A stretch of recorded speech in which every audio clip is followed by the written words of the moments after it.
Morning children. ఈ రోజు మనం తెలుసుకోబోతున్నాం fractions.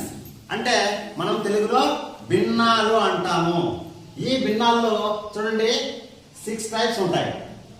First one proper fraction, అంటే తెలుగులో మనము క్రమ భిన్నము అంటాము.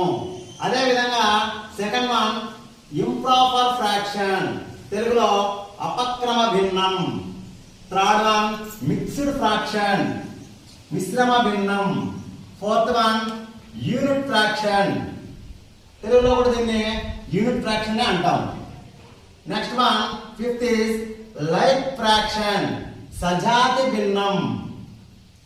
సిక్స్త్ వన్ అన్లైక్ ఫ్రాక్షన్, విజాతి భిన్నం. ఇప్పుడు మనం తెలుసుకోబోతున్నాము ఫ్రాక్షన్ లో first one proper fraction. Proper fraction అంటే క్రమ భిన్నము అంటాము. ప్రాపర్ ఫ్రాక్షన్ చూడండి, a fraction where the number the top number is slightly less than the denominator, the bottom number. చూడండి, ఏదైనా ఒక భిన్నంలో పైన స్మాల్ నంబర్ కింద బిగ్ నంబర్ ఉంటే దాన్ని మనము ప్రాపర్ ఫ్రాక్షన్ అని గుర్తు పెట్టుకోవాలి. దాన్ని మన తెలుగులో క్రమ భిన్నము అంటాము, చెప్పినాము. ఓకేనా? పైన ఉన్నటువంటి దాన్ని మనం ఏమనాలి అంటే న్యూమిరేటర్ అనాలి. దాని తెలుగులో ఏమంటామంటే లవము అంటాం. కింద ఉన్నదాన్ని హారము అంటాము. ఈ హారాన్ని ఇంగ్లీష్ లో డినామినేటర్ అంటాము. స్పెల్లింగ్స్ కూడా గుర్తుపెట్టుకోవాలా, మర్చిపోకూడదు. పైన ఉన్నటువంటి నంబర్ ను న్యూమినేటర్ అంటాము, కింద ఉన్నటువంటి నంబర్ ను ఏమంటాం? డినామినేటర్ అంటాం. ఇప్పుడు 1/2 అని ఉంది.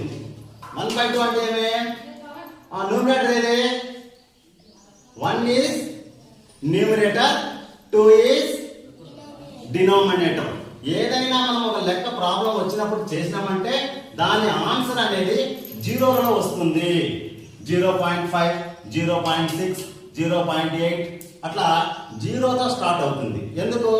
కింద డినామినేటర్ అనేది పెద్ద సంఖ్య ఉంది, ఇక్కడ న్యూమినేటర్ అనేది చిన్న సంఖ్య ఉంది. కాబట్టి మనం ఎలాంటి లెక్క వేసినా అది 0.5 ద్వారానే రావాలి. ఏ ఫ్రాక్షన్స్ లో? Very good. ప్రాపర్ ఫ్రాక్షన్ లో మనకు ఈ విధంగా వస్తుంది. ఫ్రాక్షన్ లో సెకండ్ వన్ ఇంప్రాపర్ ఫ్రాక్షన్ గురించి తెలుసుకోబోతున్నాం. దీనిని మనం ఏమంటాము తెలుగులో? అపక్రమ భిన్నము అంటాము. దాని యొక్క డెఫినేషన్ చూడండి, a fraction where the number top number is greater than or equal to the denominator. పైన ఉన్న భిన్నంలో పైన ఉన్నటువంటి నంబర్ ను న్యూమినేటర్ అంటాం, కింద ఉన్నటువంటి నంబర్ ను డినామినేటర్ అంటాం. తెలుగులో అయితే లవము హారం అంటాం. పైన ఉన్న నంబర్ ను లవం అంటాము, కింద ఉన్నటువంటి నంబర్ ను హారము అంటాం. అదే విధంగా ఇంగ్లీష్ లో అయితే న్యూమరేటర్, పైన ఉన్న నంబర్ ను న్యూమినేటర్, కింద ఉన్నటువంటి నంబర్ ను డినామినేటర్ అంటాము. ఇక్కడ ఇంప్రాపర్ ఫ్రాక్షన్ లో ఉన్నటువంటి ఫ్రాక్షన్స్ లో కింద ఉన్నటువంటి నంబర్ స్మాల్ నెంబర్ ఉండాలి, పైన ఉన్నటువంటి నెంబర్ బిగ్ నెంబర్ అయి ఉండాలి. అప్పుడే మనము ఇది ఇంప్రాపర్ ఫ్రాక్షన్ అని మనము గుర్తు పెట్టుకోవాలి. అదే ప్రాపర్ ఫ్రాక్షన్ లో ఎలా ఉంటుంది? పైన ఉన్నటువంటి నెంబర్ స్మాల్ నెంబర్ ఉంటుంది, కింద ఉన్నటువంటి నెంబర్ బిగ్ నెంబర్ ఉంటుంది. దేంట్లో? ప్రాపర్ ఫ్రాక్షన్ లో అలా ఉంటుంది. ఇంప్రాపర్ ఫ్రాక్షన్ లో ఆపోజిట్ గా ఉంటుంది. స్మాల్ నెంబర్ వచ్చింది కింద ఉంటుంది, బిగ్ నెంబర్ వచ్చింది పైన ఉంటుంది. పైన ఉన్న దాన్ని మనం ఏమంటాము? న్యూమినేటర్ అంటాము, కింద ఉన్న డినామినేటర్ అంటాము. అదే కింద ఉన్న హారం అంటాము, పైన ఉన్న దాన్ని లవము అంటాము. అది తెలుగులో. చూడండి, ఇక్కడ ఎగ్జాంపుల్ చూడండి, 6/2, 8/4, 10/5, 12/4, 2/2. ఇక్కడ ఈక్వల్ గా ఉంటే కూడా దాన్ని మనము ఇంప్రాపర్ ఫ్రాక్షన్ అంటారు. చూడండి, ఇక్కడ చెప్పినాడు equal to the denominator. Numerator denominator equal గా ఉన్నా కూడా అది మనము ఇంప్రాపర్ ఫ్రాక్షన్ అనే గుర్తు పెట్టుకోవాలి. ఓకేనా? ఎగ్జాంపుల్ చూడండి, ఏదైనా ఒక భిన్నాన్ని, ఒక ఫ్రాక్షన్ మనం కాలిక్యులేషన్ చేస్తే ప్రాపర్ ఫ్రాక్షన్ లో 0తో స్టార్ట్ అయింది, 0.5 వచ్చింది. మనము డివిజన్ చేస్తాం. ఈ భిన్నాన్ని మనం డివిజన్ చేసినప్పుడు పైన పెద్ద నెంబరు, కింద చిన్న నెంబర్ ఉంటే మనకు ఫస్ట్ నంబర్ వస్తుంది. అదే పైన స్మాల్ నెంబర్ ఉన్నప్పుడు కింద బిగ్ నెంబర్ ఉన్నప్పుడు క్యాలిక్యులేషన్ చేస్తే 0తో స్టార్ట్ అవుతుంది. ఇక్కడ ఇంప్రాపర్ ఫ్రాక్షన్ లో ఏమొచ్చింది 8/4 ఉంది. దీన్ని మనం క్యాలిక్యులేషన్ చేద్దాం, చూద్దాం. 4 1 is 4 2 is ఓకేనా. అప్పుడు మనకి ఎంత వచ్చింది 2తో స్టార్ట్ అయింది, మనకు నంబర్తో స్టార్ట్ అయింది, 0తో స్టార్ట్ కాలేదు. కాబట్టి ఇది ఇంప్రాపర్ ఫ్రాక్షన్ అని మనం గుర్తుపెట్టుకోవాలి. మీకు ఏం లేదమ్మా, ఒకటి గుర్తుపెట్టుకోండి. పైన న్యూమరేటర్ అనేది బిగ్ నెంబర్, కింద డినామినేటర్ అనేది స్మాల్ నెంబర్, అదే ఇంప్రాపర్ ఫ్రాక్షన్. అది గుర్తుపెట్టుకుంటే చాలు, ఇది మనకంతా అర్థమైపోతుంది. మనము డివిజన్స్ బాగా వేస్తాం కాబట్టి మీకు వేయడానికి అనుకూలంగా ఉంటుంది, సులువుగా ఉంటుంది, బాగుంటుంది. ఓకేనా, థ్యాంక్ యూ. ఇది వరకే మనము ప్రాపర్ ఫ్రాక్షన్, ఇంప్రాపర్ ఫ్రాక్షన్ నేర్చుకున్నాం. ఈ రోజు మిక్స్డ్ ఫ్రాక్షన్ గురించి తెలుసుకోబోతున్నాం. అదే మిక్స్డ్ ఫ్రాక్షన్ మనము తెలుగులో మిశ్రమ భిన్నము అంటాము. మిశ్రమ భిన్నం గురించి, మిక్స్డ్ ఫ్రాక్షన్ గురించి మనము దీని యొక్క డెఫినేషన్ చూస్తే, a combination of a whole number and a proper fraction. Proper fraction కు ముందు హోల్ నంబర్ ఉంటుంది, దానినే మనము మిక్స్డ్ ఫ్రాక్షన్ అంటాము. మిక్స్డ్ ఫ్రాక్షన్ కి ఎగ్జాంపుల్ చూస్తే 3 1/2, 4 9/10, 3 3/5 ఇలాగా ఉంటాయి. వీటిని మనము మిక్స్డ్ ఫ్రాక్షన్ అని మనము గుర్తుపెట్టుకోవాలా. వీటి మీనింగ్ ఏమంటే చూడండి, 3 1/2 అంటే 3 + 1/2, దాన్ని మనం యాడ్ చేసుకోవాలా. 4 9/10 అంటే 4 + 9/10. 3 3/5 అంటే 3 + 3/5 అని దీని యొక్క మీనింగ్. మనము అలా గుర్తుపెట్టుకొని ఈ మిక్స్డ్ ఫ్రాక్షన్ చేసుకోవాలి. మనకు మళ్ళీ ప్రాబ్లమ్స్ వచ్చినప్పుడు ఆ లెక్కల్లో మళ్ళీ అడిషన్ ఎలా చేయాలా, ఈ ఫ్రాక్షన్ అనేదని మనం దాని గురించి తెలుసుకున్నాం. ఓకేనా. అదే విధంగా ఫ్రాక్షన్స్ లో 4th one is unit fraction. ఈ యూనిట్ ఫ్రాక్షన్ నే మనం తెలుగులో కూడా యూనిట్ భిన్నము అంటాము. దీని యొక్క డెఫినేషన్ చూడండి, a unit fraction is a fraction where the number is always 1 and the denominator is a positive whole number. మనకు ఫ్రాక్షన్స్ లో న్యూమరేటర్ డినామినేటర్ ఉంటుంది. దాంట్లో న్యూమరేటర్ ఎప్పుడు 1 అని రావాలి, దాని కింద సమ్ నెంబర్స్ వస్తాయి. అలాంటి నెంబర్లను, అలాంటి భిన్నాన్ని, అలాంటి ఫ్రాక్షన్ మనం ఏమంటాము, యూనిట్ ఫ్రాక్షన్ అంటాము.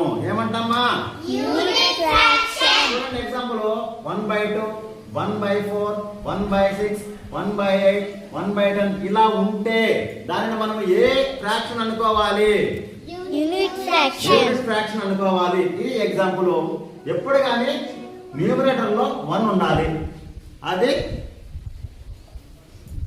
Unit fraction. అంటే యూనిట్ ఫ్రాక్షన్ అని గుర్తుపెట్టుకోవాలి. మళ్ళీ మనకు ప్రాబ్లమ్స్ వచ్చినప్పుడు దాని గురించి వివరంగా చెప్పుకున్నాం. ఓకేనా. అదే విధంగా చూడండి, ఫ్రాక్షన్స్ లో మనకు 5th వన్ లైక్ ఫ్రాక్షన్. దీనినే మనము తెలుగులో సజాతి భిన్నము అంటాము. దాని యొక్క డెఫినేషన్ చూడండి, like fractions are fractions that have the same denominator. Denominator అనేది సేమ్ గా ఉండాలి. ఇక్కడ ఎగ్జాంపుల్ లో చూడండి, 2/5, 3/5, 7/5, 8/5 ఉందా. ఇక్కడ డినామినేటర్ అనేది సేమ్ నెంబర్స్ ఉన్నాయా, సేమ్ ఈక్వల్ నెంబర్స్ ఉన్నాయా, అది చూసుకోవాలా. అది చూసుకున్నట్లయితే ఆ ఫ్రాక్షన్ అనేది ఏ ఫ్రాక్షన్ అవుతుంది, లైక్ ఫ్రాక్షన్. లైక్ ఫ్రాక్షన్ అవుతుంది. అదే తెలుగులో మనం ఏమనుకుంటాము, సజాతి భిన్నము అంటాము. ఈ విధంగా ఎగ్జాంపుల్స్ లో నేను ఒక క్వశ్చన్ ఇచ్చాను చూడండి, 6/7, 8/7, 2/8, 1/7, 3/7. దీనిలో ఈ ఫ్రాక్షన్స్ లో ఏ ఫ్రాక్షన్ లైక్ ఫ్రాక్షన్ కాదు. 2/8. 2/8 అనేది లైక్ ఫ్రాక్షన్ కాదు. ఎందుకు, కింద ఉన్న నెంబర్స్ కింద ఉన్నాను చెప్పకూడదమ్మా. డినామినేటర్స్ అంతా ఈక్వల్ గా ఉన్నాయి, ఒక్కదానికి మాత్రం డినామినేటర్ వేరే నెంబర్ ఉంది. ఆ నెంబర్ ఏదంటే 2/8. 2/8 అనేది ఏంది, లైక్ ఫ్రాక్షన్ కాదు. కాబట్టి మిగిలినవన్నీ లైక్ ఫ్రాక్షన్ గా ఉన్నాయి. కాబట్టి ఎందుకు అలా అనుకుంటున్నామంటే, కింద ఉన్నటువంటి డినామినేటర్స్ అనేటువంటి సమానంగా ఈక్వల్ గా 7 ఉన్నాయి కాబట్టి మనము లైక్ ఫ్రాక్షన్ అని గుర్తుపెట్టుకోవాలి. ఈ డెఫినేషన్స్, ఈ ఎగ్జాంపుల్స్ మీరు గుర్తుపెట్టుకున్నట్టయితే మనకు ప్రాబ్లమ్స్ వచ్చినప్పుడు సులువుగా వేసుకోవడానికి, ఈజీగా వేసుకోవడానికి, మనము ఆనందంగా లెక్కలు వేయడానికి సంతోషంగా మనము వేసేస్తాం, ఈజీగా అనిపిస్తుంది. కాబట్టి మనం ఏం గుర్తుపెట్టుకోవాలి? డెఫినేషన్ గుర్తుపెట్టుకోవాలా, ఎగ్జాంపుల్స్ గుర్తుపెట్టుకోవాలా. అది ఓకే? Are you done? ఇప్పుడు మీకు లైక్ ఫ్రాక్షన్ అర్థమైందా? అదే విధంగా ఫ్రాక్షన్స్ లో లాస్ట్ వన్ అన్లైక్ ఫ్రాక్షన్. దీనినే విజాతి భిన్నము అంటాము. దీని యొక్క డెఫినేషన్ చూడండి. Unlike fractions are fractions that have different denominators. Denominator అనేది ఇచ్చినటువంటి ఫ్రాక్షన్ లో డిఫరెంట్ గా ఉంటుంది, ఒకే విధంగా ఒకే నంబర్ అనేది లేకుండా ఉంటుంది. ఇక్కడ చూడండి, ఇచ్చినటువంటి ఎగ్జాంపుల్ లో 8/4, 6/3, 4/2 ఉంది. ఇక్కడ డినామినేటర్స్ లో చూడండి 4, 3, 6 అని ఉందా? ఆ నంబర్స్ అనేది డిఫరెంట్ గా ఉందా? అది ఏ ఫ్రాక్షన్ అవుతుంది?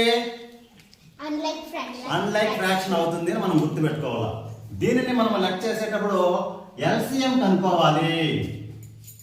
ఇప్పుడు ఈ 4 కి 3 కి 2 కు ఎల్సిఎం కనుక్కోవాలి. 4, 3, 2 దీనికి ఎల్సిఎం కనుక్కోవడం అంటే ఈ ఎల్సిఎం ఇక్కడ ఉన్నటువంటి నెంబర్లో ఏ టేబుల్లో వస్తాయో చూసుకోవాలా. 4, 2 టేబుల్లో వస్తుంది. వస్తుందా? Very good. 2 is r. కాబట్టి ఇది 2 టేబుల్లో రాదు కాబట్టి మనము అలానే వేసుకుంటాం. ఇది 2 టేబుల్లో వస్తుంది. 2 ఎంత వస్తుంది? 2 1s are. Very good. ఇంకా 2 టేబుల్లో ఇంక సరిపోతుంది అన్నమాట. ఇక్కడ మనం కాల్కులేషన్ చేసుకుంటాం, మల్టిప్లికేషన్ చేస్తా రావాలా. 2 is r, 4 3s are 12, 12 1s are. మనము ఎల్సిఎం చేస్తే ఎంత వచ్చింది? 12 వచ్చింది.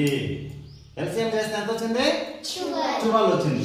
ఇప్పుడు ఈ 12 ని మనం ఏం చేసుకోవాలంటే దీంతో మనము డివిజన్ చేసుకోవాలా.